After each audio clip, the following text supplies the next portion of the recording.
Sir இப்போ நம்ம 2 ரகத்துக்கான காய் இங்கே பார்க்குறோம். சார் வந்து தைவான் பிங்க் வச்சுருக்காங்க, ரெட் டைமண்ட் வச்சுருக்காங்க.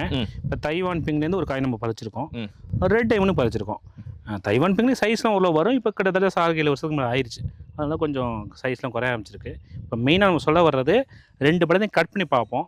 நீங்களே தெரிஞ்சுக்கோங்க இதில் எந்த மாதிரி கலர்ஸ் வருது, சீட்ஸ் இருக்குது, இதில் என்ன கலரிங் கிடைக்குது நம்ம தெரிஞ்சுக்க முடியும். ஃபஸ்ட்டு நம்ம தைவான் பிங்கை கட் பண்ணுவோம். கட் பண்ணுங்க சார்.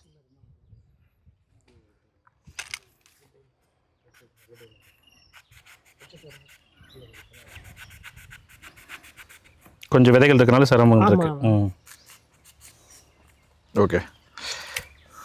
ஸோ இது இன்னும் மெச்சூர் ஆகலை, இன்னும் கொஞ்சம் பிங்கிஷ் வரும். இதோடையும் கொஞ்சம் பிங்கிஷ் வரும். ஆக்சுவலாக இவெல்லாம் இருக்குங்கிறது கிடையாது. சீடு அதிகமாக இருக்கும், சீடு கொஞ்சம் அதிகமாக இருக்கும், கொஞ்சம் ஹார்டாக இருக்கும் கம்பேர் பண்ணும்போது. ஓகே. இப்போ நம்ம அதிலேயே நம்ம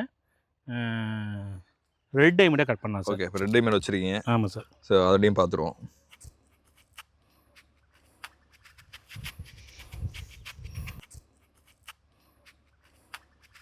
$300 இருக்குது. இதுதான் சார். இன்னமும் டார்க் வரும், இன்னும் ஃபுல் மெச்சூர்ட் ஆகலை. இது கூடவும் டார்க் வரும். சில மெச்சூர்ட் ஆயிடுச்சுன்னா நல்லா டார்க் கலர் வரும். நீங்கள் சின்ன பழத்தே கலர் வந்துடும் சில நேரம் பார்த்தீங்கன்னா. இது பாருங்க, இதுவும் ரெட் டைமண்ட் தான். நீங்கள் வித்தியாசம் பார்த்துக்கணுன்னு தான் காமிக்கிறோம். ஓரளவு மெச்சூர் ஆயிடுச்சு. இப்போ இதில் வந்து சின்ன சைஸில் மெச்சூர் ஆகும்போது இதுதான் ஃபைனல் கலர்.